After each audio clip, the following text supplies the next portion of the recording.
XP kayak yang burst kayak Pakuito mungkin atau Benedetta gitu. I see.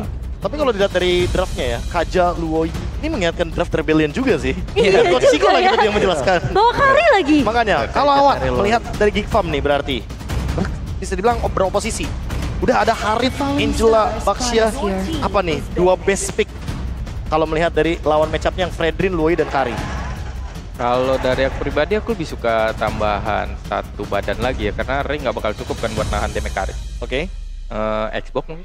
Explore. Oh, tapi lebih gampang pecah nggak sih Vera Garmornya? Tapi setidaknya agak sedikit PR juga buat Kari nggak sih? Cahinnya juga, karena ketika dia udah selesai dengan Antiquiras mungkin agak sedikit berat, tapi Sesuai di band. prediksi Ya. Chico. Chico. Dua Suppress di band sama Geek Fam itu adalah pilihan yang bagus. Oh, tepat. Bijak ya. Bijak. Oke, tapi kita akan lihat apakah dengan Kaja yang di ban. Kalau Kaja di ban berarti... Udah di band. Iya, maksud aku romernya pilihannya siapa nih? Menurutku masih harus ada CC sih. Harus ada jawaban untuk stopin Harit. Jangan sampai kejadian di game 1 tadi terulang lagi. Ruby kah? Bisa jadi Ruby. Aku setuju Ruby. Kenapa? Ketika Chico ngomong Ruby, karena Ruby itu dia punya sisinya yang sustain, continuous. Jadi Yeah. purify sekalipun, ini masih bisa ditanggulangi ya. Wah, tapi mereka bawa Matilda nih Coach Chico. Tapi kalau misalnya Awat pakai Harit, nggak maunya ketemu siapa? Ketika dua, Matilda. Emang Matilda. bener. Ya, Oh. Karena bisa kiting bawa orang terbang kan satu. Tuh, gimana Coach Chico? Mungkin bener. Mungkin CC-nya ada bisa di XP, ditaruh di XP. Oh. Mungkin bisa edit atau Ruby pun masih bisa fleksibel di XP. Gitu. Oke, kita akan lihat nanti untuk last pick dari tim Monarchy, tapi Geek Farm karena mereka masih di posisi first pick KB, so mereka akan rilis 2 pick terakhir mereka. Ya, bahkan melihat dari draft yang tadi sempat disinggung sama Coach Chico soal XP laner yang punya sisi power, kayaknya Arnold juga masih connecting. Karena ada Luoi, ada Fredrin. Jadi kayaknya dua-duanya akan sangat berkesinambungan, Wah. tapi Hellcard lagi, Wat. Nah, ini bakal susah sih menurut aku buat Bakal susah. Buat Karinya? RRQ-nya. Iya. Oke. Karena terlalu banyak targeting ke Kari kan ini. Ruby-nya diambil, bosku. Ruby-nya diambil loh Chico, nih gimana nih? Iya. Itu mereka sebenarnya CC masih ada di Fredrin. Kalau memang dia nggak mau ada tambahan CC, sebenarnya bisa-bisa aja. Cuman akan menurutku jauh lebih baik kalau memang ada CC tambahan untuk Arlot mungkin ya, atau Edit. Ya, Arlot, Edit itu bisa sih. Oke, kita akan lihat apakah yang akan dibawakan oleh Don. Melihat Hellcard juga masih dimainkan untuk Valoisky. Kalau menurut Wout ini bakal sulit banget sebenarnya untuk positioning Kari. Apalagi dengan Dark Nightfall ya yang sudah dibuka. Kari benar-benar harus menjaga positioning dan Tamus Chico. Gimana statement dengan adanya Tamus yang di-pick oleh RRQ Hoshi? Mungkin mereka lebih butuh badan ya. Kayak harus pengen ada team fight-nya supaya lebih enak di Fredrin yang gak terlalu gampang diapa-apain, gak terlalu gampang bonyok. Mungkin kayak gitu. What? Ngeliatnya? Tamus last pick kayaknya mulai mengkerut nih alisnya. Iya. Kalau aku lebih setuju Benedetta, kalau nggak Benedetta, series lagi. Kalian aja heavy CC. Iya. Oke. Atau kan deal damage kalian. Iya. Wow. Oke, lihat dari draftnya berarti. Menurut Kedua kalian? guest analis kita Aku masih geek. Aku Geek Fam sih. masih Geek Fam. Wow, ini best of 5 loh. Satu lagi kesempatan Geek Farm mereka bisa mengamankan match point. Dan apakah RRQ Hoshi? Mereka akan melepaskan match point ke tangan dari penyelamat mereka, The King Xavier yang membawa mereka menuju babak playoff. Atau RRQ yang akan mematahkan dengan tidak adanya Faramis di game yang kedua. Jawaban belum ditemukan, tapi sang raja sudah mulai kehilangan asa. Mampukah mereka mendapatkan game kali ini atau match point di tangan Geek Fam? FPL Playoff, pada tepuk tangannya. Let's go ke lane knockout. Kalau kita bertanya dengan Chico dan juga Watt, lebih masih memegang ke arah Geek Farm. Profesor KB, apakah Anda setuju? Iya. Lihat dari draftnya mereka lebih punya komposisi yang solid. Dan untuk urusan packingan damage juga mereka lebih power dan... Clay, what are you doing? Oke. Hampir. Oke, itu namanya teori ancaman. Teori ancaman, Iya. tapi kayaknya lebih dia yang terancam sih. Iya. Aku setuju karena tidak ada flicker, artinya nanti turtle yang pertama dia tidak akan memiliki satu escape mechanism. Coba geletak dikit. Senggol dikit ya, Ji. 2 menit. Ya, 2 menit lah. Tapi nampaknya tim pada cepat terjadi. Mereka mencoba melakukan disengage yang membuat para pasukan dari Geek Farm sadar. Itu akan coba dilakukan oleh tim RRQ. That's why mereka butuh first blood. Gak ada flicker, bahkan itu dia sebuah jawaban. Profesor KB, tidak ada flicker di awal game. Bahkan ketika kita tahu flicker adalah satu-satunya escape mechanism untuk play. Sementara Baloi memanfaatkan itu semua dan bahkan Irat masih bisa untungnya untuk menyelamatkan diri. Bayangkan, dia tadi sengaja, dia tahu Irat belum level 4, dipegangin terus sampai sekarang dipakai retrinya. Membuat Irat akan slow banget untuk melakukan rotasi ke arah top lane. Ya, dan berarti nggak akan ada efek ganking ya, karena Ice Retribution-nya lagi cooldown. Bakal difokuskan untuk menuju ke objektif turtle aja.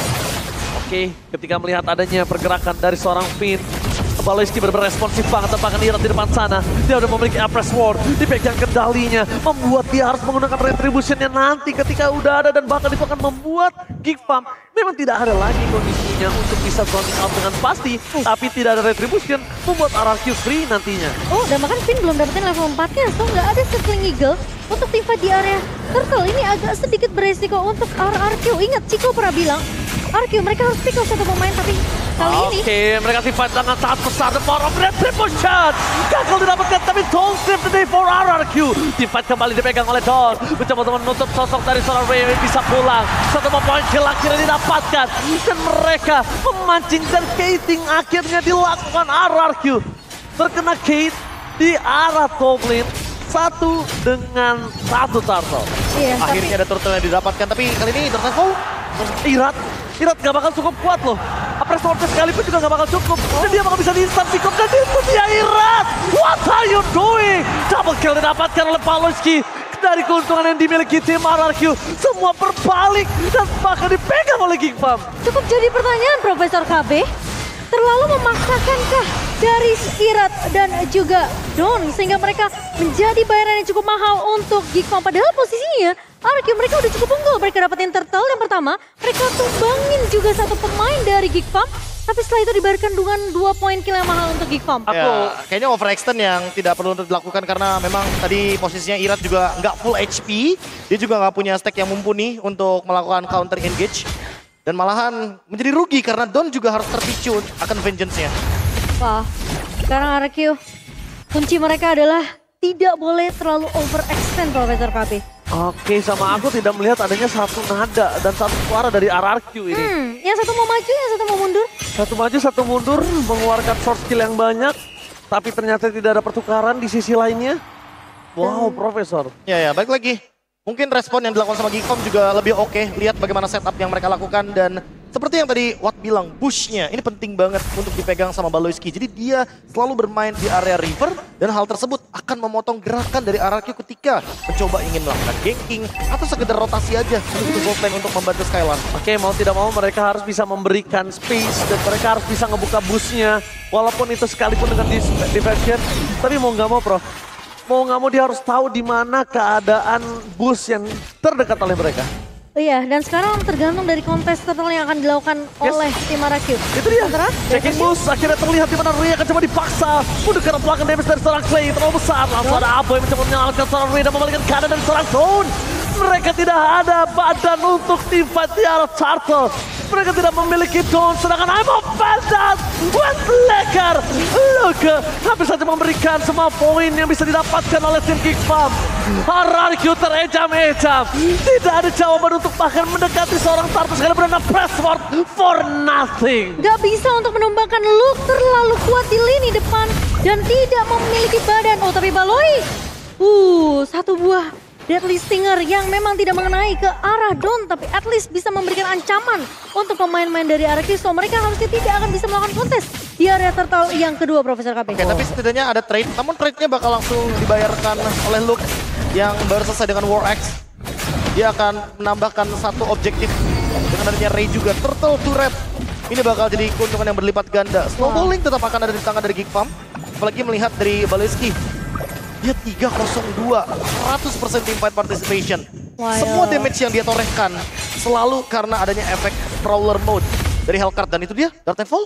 Oh, bahkan lihat dari segi gold, Irat di bawah Baloyski. Ya. Irat under Baloyski. Dan untuk mendapatkan serangan Kadera di arah belakang sana masih terlalu kuat. Dan bahkan mencoba kembalikan kembali kanan. Dan bahkan ada Savage Gaming.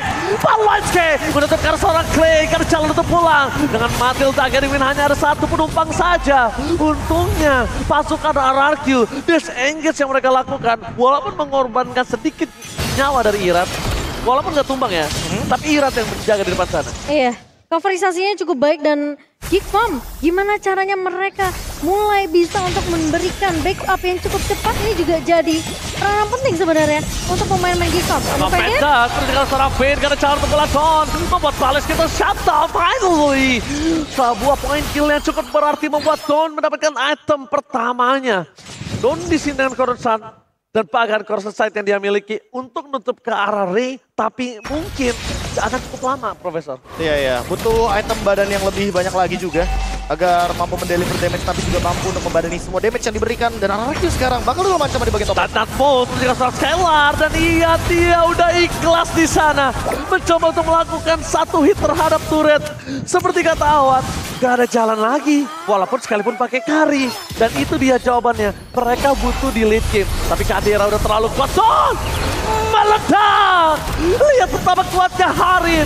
Karena jalan untuk mereka bisa mendekati Harit sekalipun dengan adanya Irat. Dengan keadaan win. Paloitsky, standby on position Irat.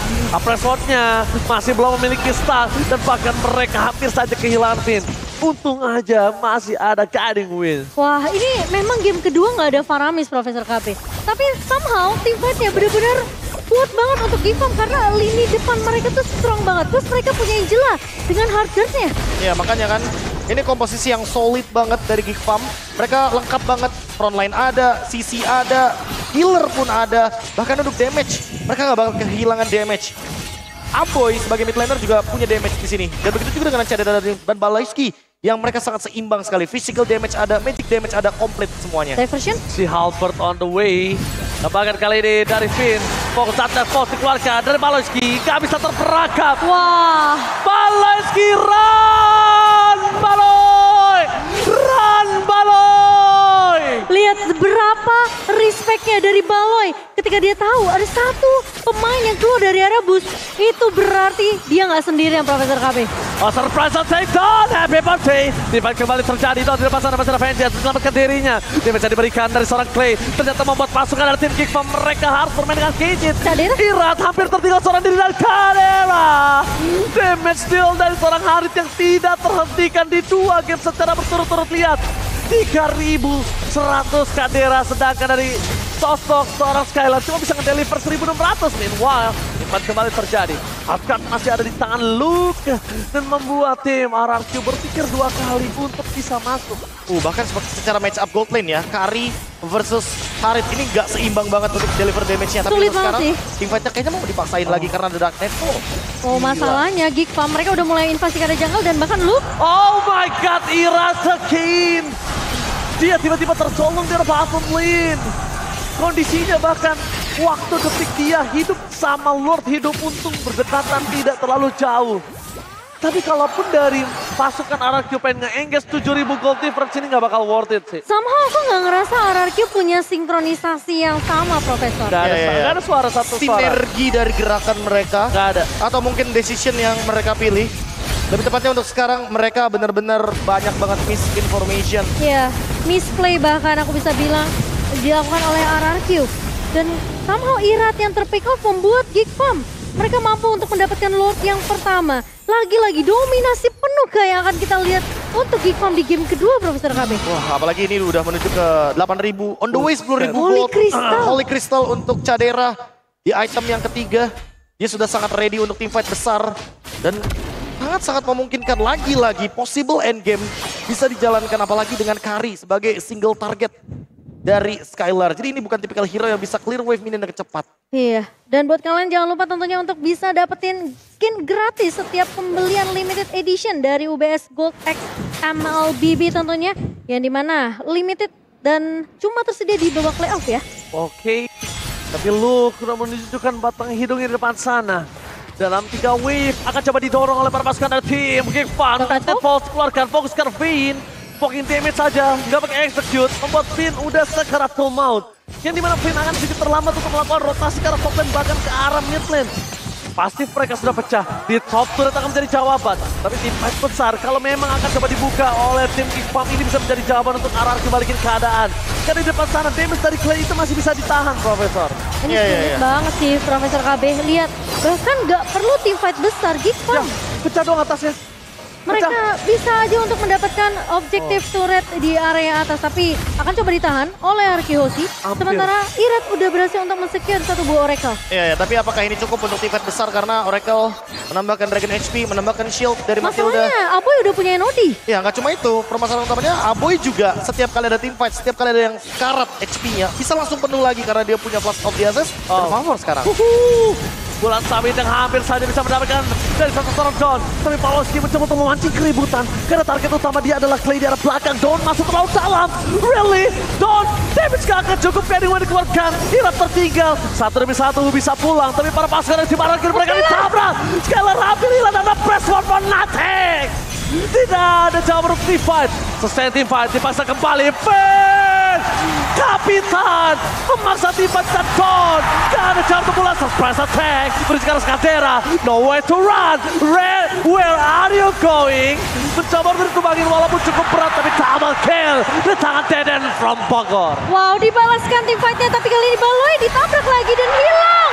Di tangan dari Finn. RRQ Hoshi mengembalikan keadaan. Tapi Irat. A press forward. Almost to take down. Tapi almost is never enough. Mereka berhasil mendapatkan kesempatan untuk mendapatkan turret di mid. Tapi Luke, mereka nggak mau mendapatkan satu turret pun dari tim RRQ.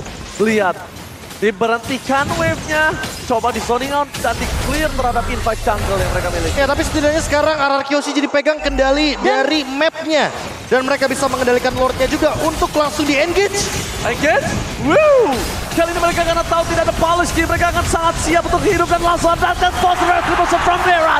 Kadera versus everybody. Kali ini mereka pulang. Lihat itu dia, Deden from Bogor, travel agent yang berhasil membawa pulang para pasukan dari tim RRQ. Gila, 2 kali diversion yang mengubah nasib dari Arkihosi. Profesor KB, satu diversion dibuka ketika tim fight dipaksakan oleh RRQ di area orange buff. Dan yang kedua adalah membawa RRQ selamat dari bencana. Berawal dari Don yang ditarik oleh Vin. Dan sepertinya akan ada kejadian seperti itu lagi. Permainan kite dari RRQ Hoshi yang membuat dibuang sia-sia. Dan mereka mungkin bisa melakukannya kembali. Tapi ingat, tidak boleh melakukan mistake di depan base dari Geekfam. Oke, seperti kata para case analis kita, kuncinya satu, disengage team fight. Disengage saja. Bahkan lihat di depan sana mereka benar-benar bisa menyelesaikan Lord dengan instan. Dengan cukup cepat tentunya.